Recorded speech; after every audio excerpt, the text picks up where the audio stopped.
కృష్ణారెడ్డి స్పందించారు. బ్రహ్మనాయుడిని కావాలని అరెస్ట్ చేయించారని మండిపడ్డారు. అసలు ఈ కేసుతో ఆయనకు ఎలాంటి సంబంధం లేదని తెలిపారు. ఇదంతా కూటమి ప్రభుత్వం చేస్తున్న కుట్రని ఆరోపించారు పిన్నెల్లి.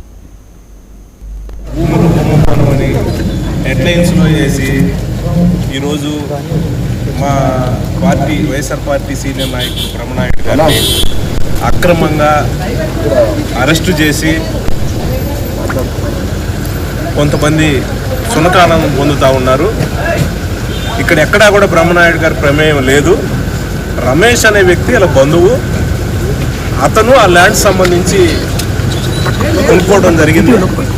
దానికి అడ్వాన్స్ ఇచ్చేది అగ్రిమెంట్ రాసుకోవడం జరిగింది.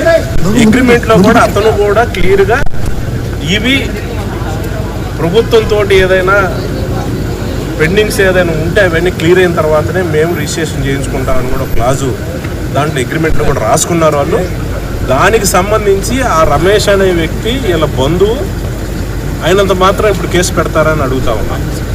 ఎందుకంటే వాళ్ళ బంధువు కావాలంటే కొంత డబ్బు సహాయం చేశాడు తప్పితే అవి కూడా ఈ రమేష్ అనే వ్యక్తి కలెక్టర్ గారికి కూడా ఇవ్వడం జరిగింది.